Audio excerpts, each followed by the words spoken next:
Hello students, I welcome all of you to Major HS Kalsi's Balnoi Academy. My name is Asmita Singh and I am your GS mentor. So as you know, we are done with the serious examination 2025 and it's our responsibility to discuss all the current affair questions which were asked. All right. So first of all, let me tell you the weightage. There were almost 24 to 25 questions of current affairs from various different domains. So let's start with the question number 1. So they have given us 4 statements and they are basically asking us to arrange all the events into a chronological order. So for that, it's really important to know the years when all the things happen, right? So what's the first one? The signing of the Shimla Agreement was in the year 1971. So the next detail, Agra Summit between India and Pakistan. It happened in the year 2001.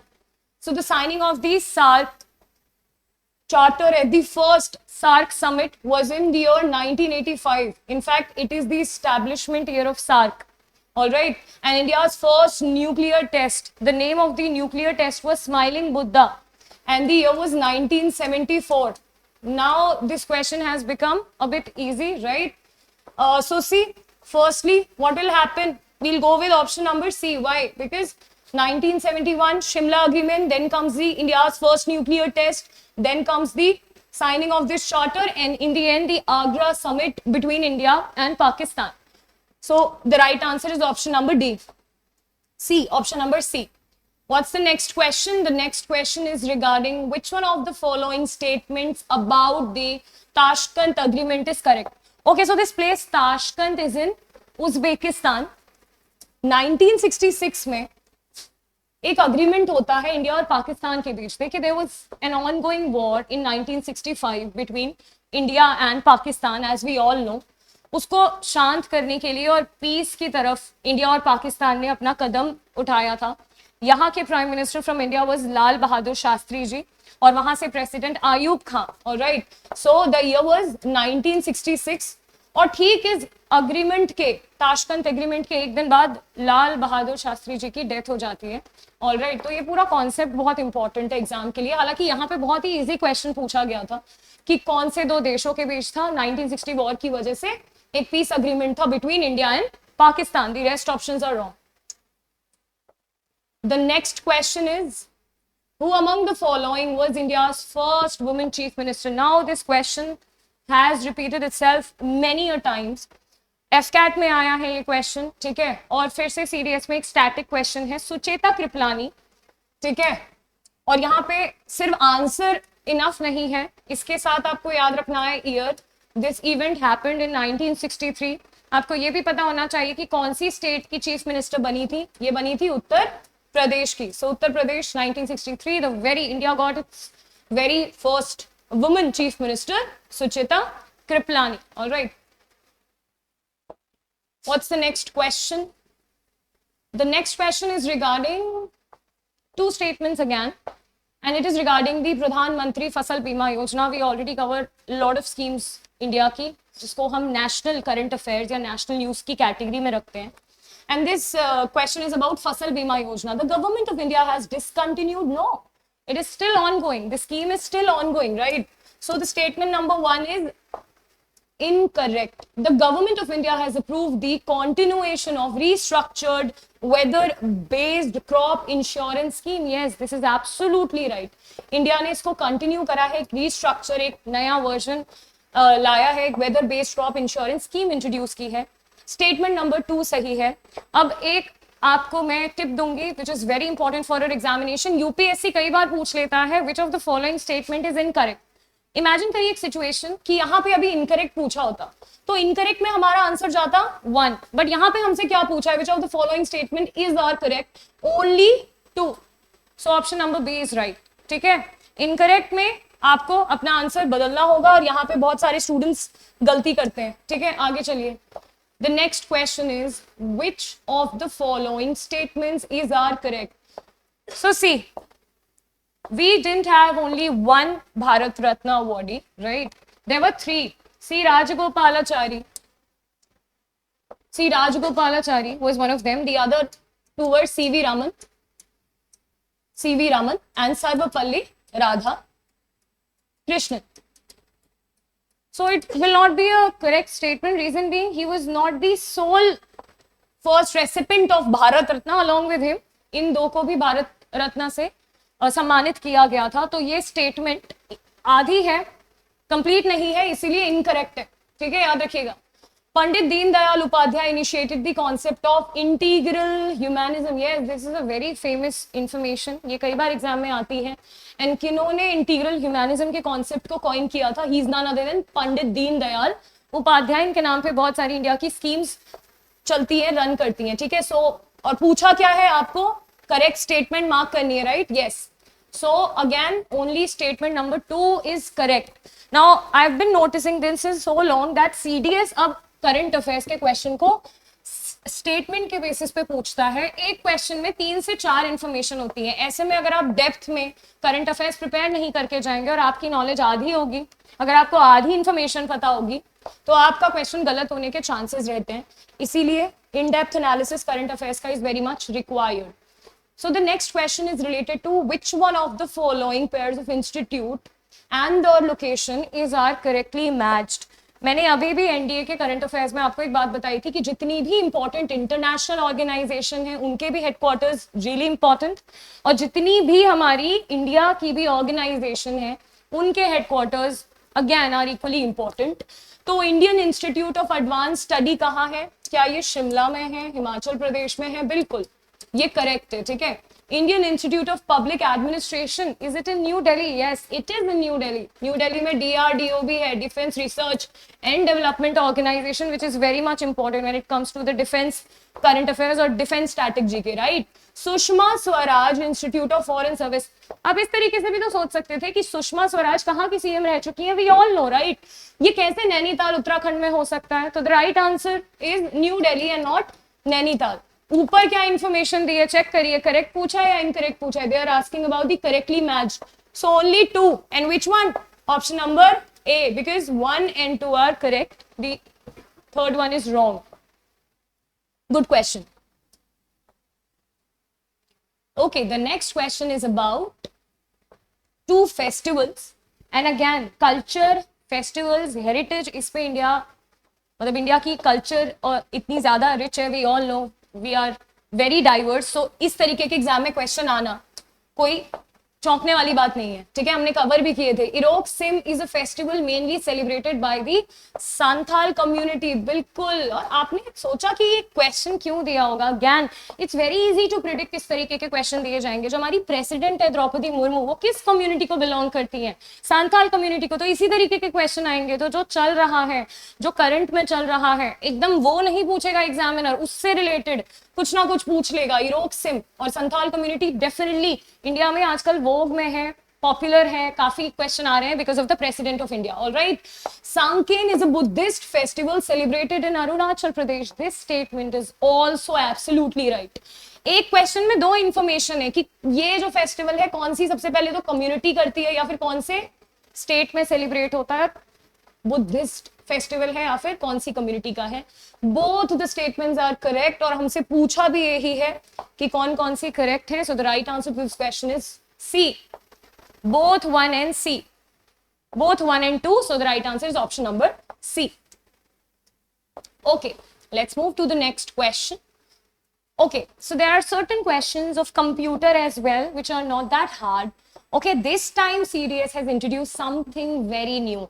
So it never used to happen that computer आता था, right? But अगर आप computer के questions को भी assess करेंगे, they are very basic questions. They are related to GK. और जब भी मैं आपको बताती हूँ कि GK में क्या क्या कंपोनेंट्स इंपॉर्टेंट है, तो आई ऑलवेज मेंशन बीट एनडी और सीडीएस कि करंट अफेयर्स में, करंट अफेयर्स के अलावा डिफेंस की स्टैटिक जीके या फिर कंप्यूटर जीके या फिर फेस्टिवल पे बेस्ड क्वेश्चन, इस तरीके की स्टैटिक जीके के क्वेश्चन अक्सर आते रहते हैं. ठीक है, सो यूपीएससी है, इंट्रोड्यूस करता ही है कुछ ना कुछ नया. Which language uses the symbolic representation of machine codes needed to program a particular processor or processor family? So the right answer to this question is assembly family. It's not machine language, it's not high level language. All of the above तो हो ही नहीं सकता because 2 incorrect है.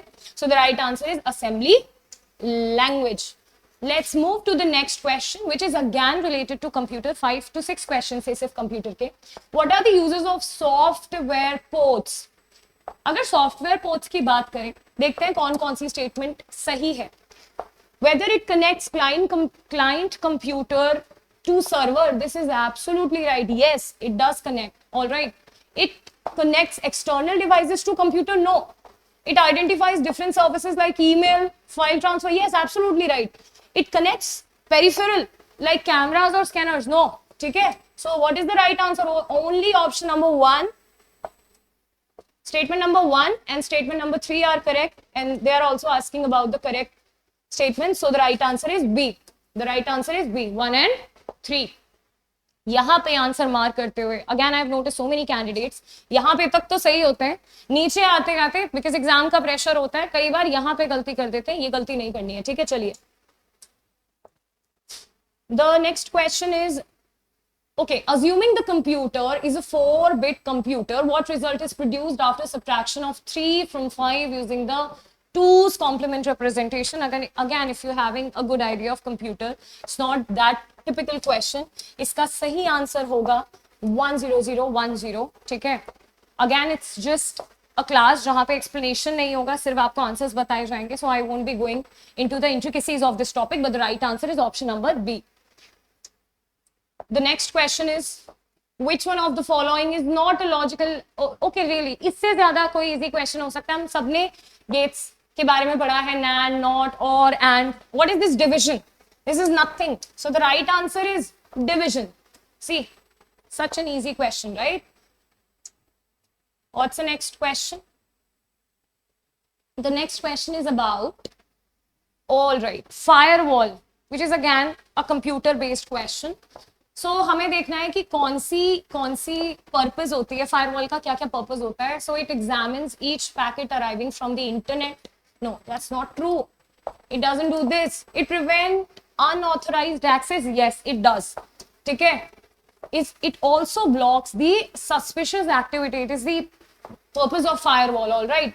Okay. Does it interconnect the telephones? No, it does not. So statement number 2 and statement number 3 are right. So the right answer is कहाँ पे है? ये है. ठीक है. So we'll go with the option number A. Option number A is right.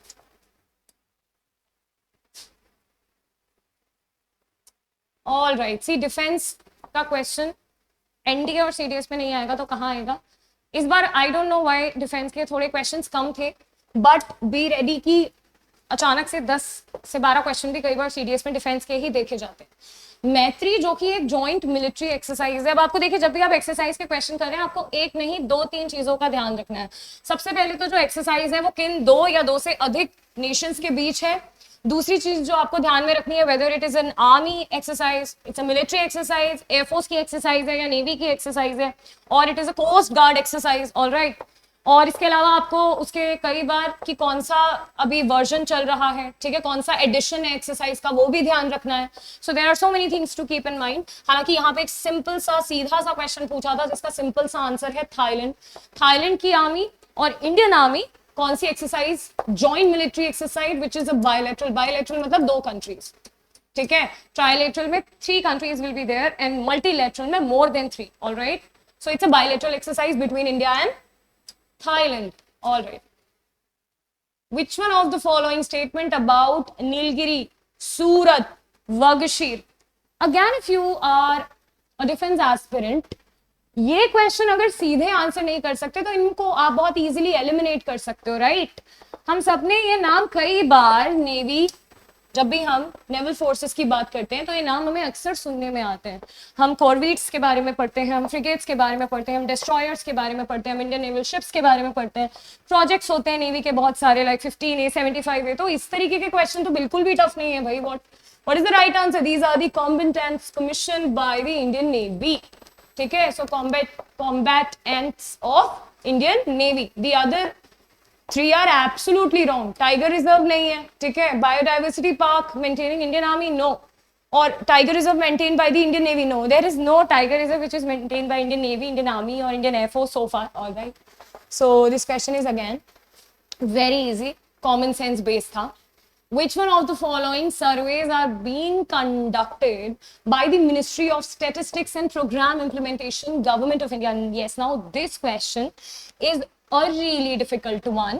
और UPSC 120 question जो आपको GK के देगा, there will be 20 to 30 questions or probably 20 questions if I say, which will be really difficult. Only 1 or 2% aspirants would be able to do that.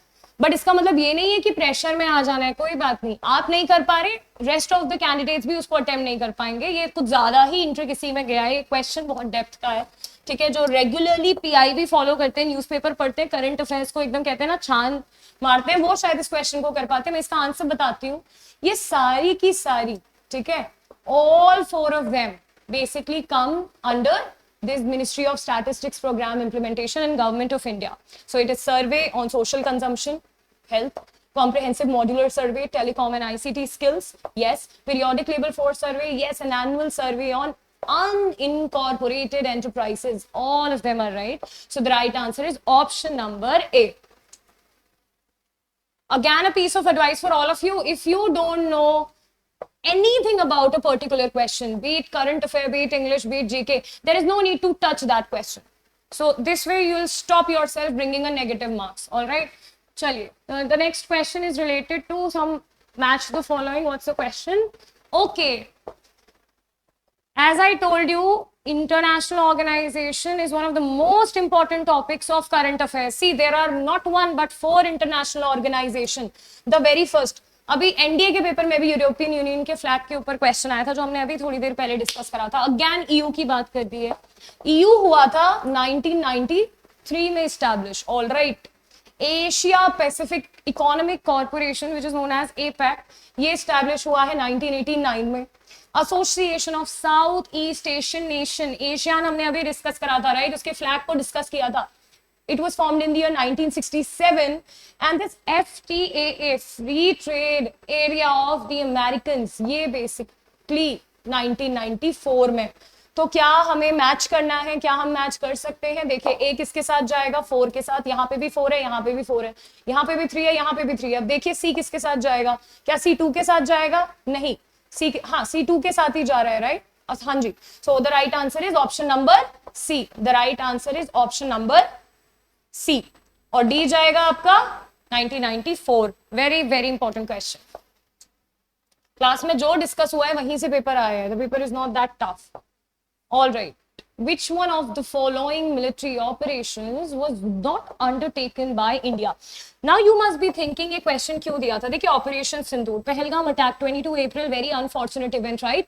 उसके बाद हमने बहुत सारे ऑपरेशन कंडक्ट करे थे, ठीक है, जिसमें सबसे इंपॉर्टेंट है ऑपरेशन सिंदूर. फिर उसके बाद भी पैरामिलिट्री ने, आर्मी ने और जम्मू कश्मीर की पुलिस ने बहुत सारे ऑपरेशन लॉन्च करे थे, जिसमें एक था ऑपरेशन महादेव, जिसमें ये पाया गया कि इसके पीछे जैश ए मोहम्मद का हाथ था और उनके 3 जो कंप्लाइसेस थे उनको मार गिराया था इस ऑपरेशन के तहत, राइट. इसीलिए क्वेश्चन करंट अफेयर में आ गया है. लेकिन यहाँ पे पूछा है कि इंडिया ने कौन सा ऑपरेशन नहीं करा. मैं अगर बात करूं ऑप्शन नंबर बी की, और देखिए ये भी कितना इंपॉर्टेंट है. The right answer is first of all operation spiders web. देखिए, ऑपरेशन स्पाइडर्स वेब जो रशिया यूक्रेन के बीच वॉर चल रही है, जून 1 को रशिया ने यूक्रेन ने एक कोवर्ट ड्रोन ऑपरेशन करा. कोवर्ट ड्रोन ऑपरेशन का मतलब होता है छुपा हुआ ऑपरेशन, और रशिया की जितने भी इंफ्रास्ट्रक्चर थे उनको डिस्ट्रॉय कर दिया, राइट. सो ड्रोन से अटैक करा. किसने करा? यूक्रेन ने. किस पर? रशिया पर. आपको ये भी ध्यान रखना है किसने किस पे करा. यूक्रेन ने करा है रशिया पे. कैसा ऑपरेशन था? ड्रोन अटैक था, ठीक है. द अदर 3 ऑपरेशंस ये इंडिया के ही हैं. ऑपरेशन ट्राइडेंट, ऑपरेशन बंदर एंड ऑपरेशन अब्लेज. ऑलराइट, चलिए. सो the right answer is again, यहाँ पे भी आप लोग बहुत गलती करते हैं. इतनी जल्दबाजी होती है एग्जाम को क्लियर करने की, या फिर इतना प्रेशर में होते हैं. कई बार हम ये नहीं देखते कि नॉट पूछा है या फिर पूछा है कि कौन सा है. तो हालांकि इस बार पेपर ने इसको खुद ही ऐसे बोल्ड करके दे दिया है. चलिए आगे. The next question very important. ये क्लास में क्वेश्चन डिस्कस हो चुका है. इस तरीके के क्वेश्चन कहे जाते हैं अपॉइंटमेंट बेस्ड क्वेश्चन. कि रिसेंटली इस कंट्री के कौन है न्यू प्रेसिडेंट, कौन है न्यू प्राइम मिनिस्टर, ठीक है, अपॉइंटमेंट बेस्ड क्वेश्चन होते हैं कि अभी कौन एम्बेसडर बना है इंडिया से ऑस्ट्रेलिया का, या फिर कौन हाई कमिश्नर बना है इंडिया से स्विट्जरलैंड का, some sort of questions like that. ये भी वही क्वेश्चन था। देखिए, Robert Prevost become the Catholic pope after the death of pope Francis. ये बिल्कुल सही स्टेटमेंट है। Which of the following statement is are correct about him? तो हमें अभी यहाँ पे रॉबर्ट प्रीवोस्ट के बारे में कौन कौन सी दी हुई स्टेटमेंट सही है वो बतानी है। पहली स्टेटमेंट देखिए, he will now be known as Leo 15, no not Leo 15, he will be known as Leo 14। इतनी छोटी डिटेल्स ध्यान रखनी है, तब जाके इस एग्जाम को आप एस करेंगे, या इस पर्टिकुलर सेक्शन को। He became the 271st Catholic pope, no not 271st, 267। Again numbers के साथ मैंने देखा है करंट अफेयर्स में काफी फेरबदल करी जाती है, क्योंकि नंबर्स हमें थोड़े कम याद रहते हैं, राइट? सो आप नंबर्स में, डेटा में, स्टैट्स में ज्यादा ध्यान देंगे। He is a dual citizen, yes, इनको पता है 2 जगहों की सिटीजनशिप प्राप्त है, एक तो यूएसए की और दूसरा पेरू की, so this statement is right. पूछा क्या है हमसे? Correct statement. So which one is right? 3 only. So the right answer to this question is option number D. Option number D. Which of the following statement about the dams of the Chenab River? See, again, static GK series did not used to give, UPSC for the examination, which is known as CDS, did not used to give static GK earlier, but now FCAT की देखा देखी, because FCAT बहुत static question देता है, और अब FCAT CDS की तरह करंट अफेयर्स के स्टेटमेंट बेस्ड क्वेश्चन देने लगा है। तो आपने एक चीज गौर की, या फिर आपको गौर करनी चाहिए कि अगर आप सीडीएस की तैयारी कर रहे हैं, आपको एफकैट का भी पैटर्न पता होना चाहिए। इवन आई वुड सजेस्ट कि आप दोनों एग्जाम्स दीजिए, और अगर आप दूसरे एग्जाम की तैयारी कर रहे हैं तो आपको ऑब्वियसली उसके पैरेलल एग्जाम के बारे में इंफॉर्मेशन अच्छी खासी होनी चाहिए। चलिए देखिए, सलाल डैम हो, अलाल डैम हो, या फिर बगलीहार डैम हो, ये तीनों जेएनके में है, ठीक है, ये तीनों जेएनके में है, और तीनों ही चेनाब रिवर के ऊपर है। चेनाब रिवर इंडस की एक ट्रिब्यूटरी है, इंडस की 5 ट्रिब्यूटरीज हैं, ठीक है, आपको पता होना चाहिए। स्पेसिफिकली अगर मैं बात करूं लेफ्ट बैंक ट्रिब्यूटरीज की, जो इंडिया से होकर बहती हैं, ठीक है। सो चेनाब रिवर की ये स्टेटमेंट बिल्कुल सही है। क्या बगलीहार डैम की जो हाइट है वो सलाल डैम से ज्यादा है? बिल्कुल ज्यादा है। बगलीहार डैम करीब 143 मीटर टॉल है, जबकि आपका सलाल डैम सिर्फ 81 मीटर, 80 पॉइंट समथिंग मीटर लंबा है। तो देखा जाए तो बगलीहार डैम बहुत ऊंचा है, किससे? सलाल डैम से। This statement is also absolutely right.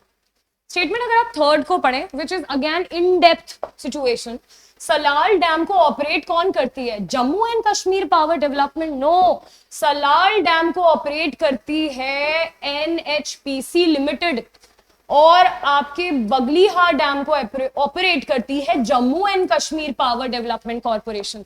तो अगर आप ध्यान से देखें तो इंफॉर्मेशन तो सारी थी बट उल्टी थी, तो ये स्टेटमेंट हो गई इनकरेक्ट, ये स्टेटमेंट हो गई इनकरेक्ट। एंड हमसे पूछा है करेक्ट, तो only 1 and 2, only 1 and 2।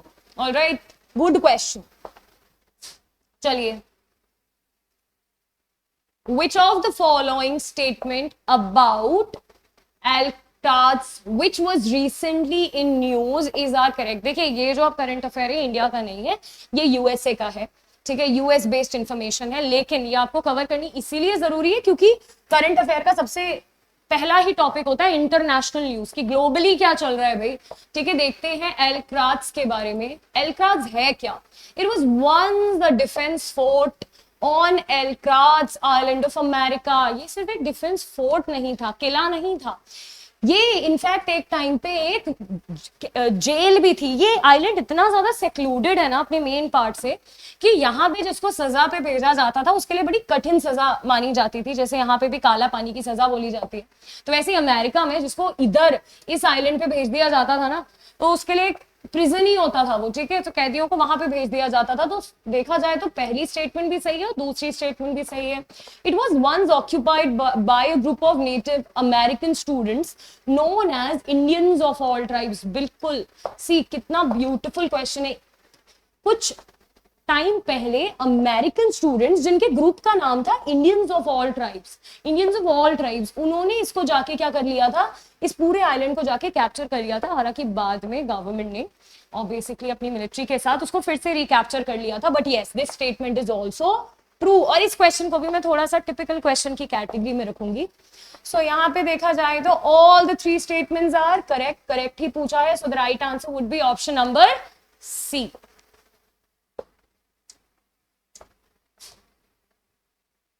Okay, the next is related to, it's a static GK question. The book is The Art of War. देखिए इसी बार हुआ है कि क्वेश्चन नहीं आए हैं, but I am pretty sure next cycle में आपके इंटरनेशनल बुकर प्राइज के पे क्वेश्चन जरूर आएंगे।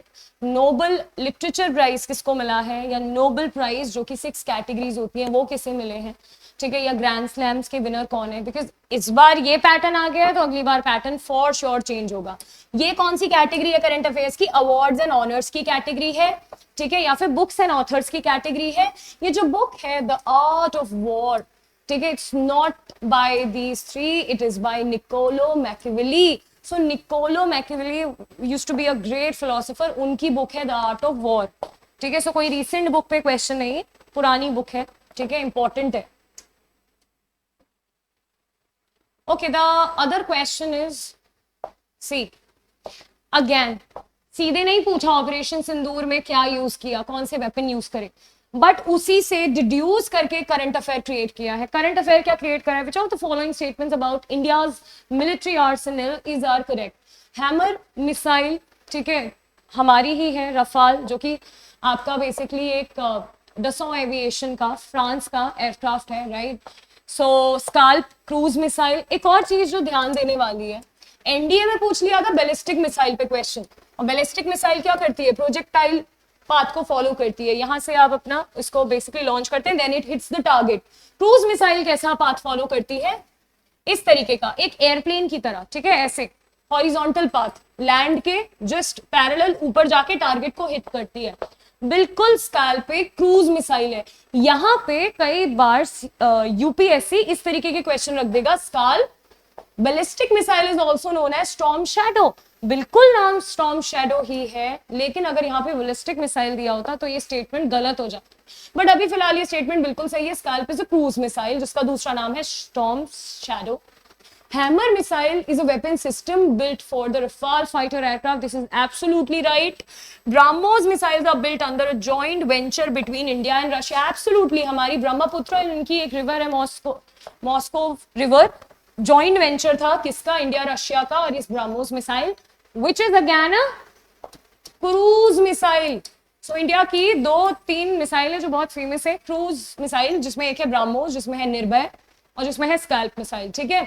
अब मैं बताती हूँ क्वेश्चन क्यों आया एग्जाम में, क्योंकि इंडिया के पास इतने सारे आर्सेनल है, क्यों क्वेश्चन यहीं से आया, बिकॉज यही हमने यूज करे थे ऑपरेशन सिंदूर के मीनवाइल, ठीक है। सो meanwhile operation Sindoor we used only these arsenal, C, ठीक है, again.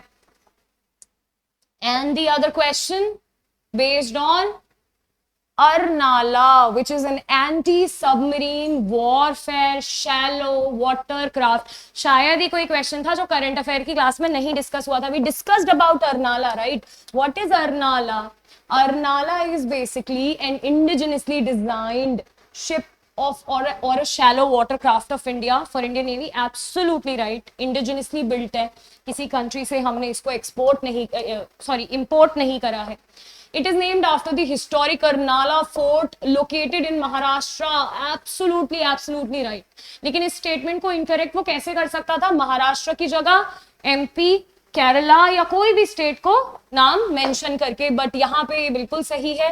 It has been built under a public-private partnership which is known as the PPP model. Very important current affair. देखो अब इंडिया की जो गवर्नमेंट है वो पब्लिक सिर्फ government companies को ऑर्डर नहीं देती, अब वो प्राइवेट कंपनीज को भी इन्वॉल्व कर रही है। इनफैक्ट इस तरीके से इन्वॉल्व कर रही है कि जो गवर्नमेंट कंपनी है, जो प्राइवेट कंपनी है, वो मिलके इस तरीके के बेसिकली क्या करेगी, रिसर्च करेगी और इस तरीके के आर्सेनल्स या इस तरीके के वॉरफेयर शिप्स या कोई भी डिफेंस वेपनरी को क्रिएट करेगी। इसी को बोला जाता है, देखिए, पब्लिक प्राइवेट पार्टनरशिप। और क्या ये GRSC ने करा है, which is garden research and shipyards, entrepreneurs, absolutely right. And Larsen and Turbo Shipyard, बिल्कुल इन्हीं का है ये पूरा मॉडल, और ये तीनों स्टेटमेंट्स अर्नाला के बारे में बिल्कुल ठीक है. So the right answer to this question is option number D, 1, 2 and 3. Good question. Again defence का क्वेश्चन था ये.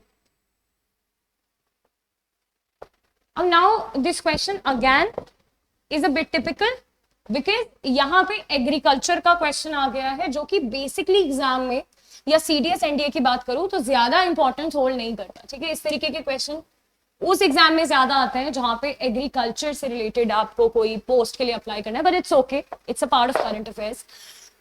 The Indian Council of Agricultural Research has developed the world's first genome-edited rice varieties. ये बिल्कुल सही statement है. ठीक है, which of the following statement is are correct with respect to the developed product?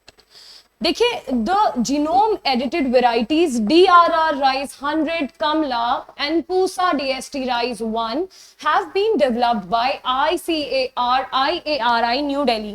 इसमें आधी इंफॉर्मेशन करेक्ट है. देखिए, ये जो पूसा वैरायटी है ना इस जीनोम एडिटेड राइस की, इसको डेफिनेटली ICAR ने, ठीक है, न्यू दिल्ली ने क्या करा है, डेवलप किया है. लेकिन अगर मैं इस वैरायटी की बात करूं विच इज DRR राइस 100 कमला, इसको ICAR हैदराबाद ने, किसने, ICAR हैदराबाद वाली ब्रांच ने क्या करा है, डेवलप करा है.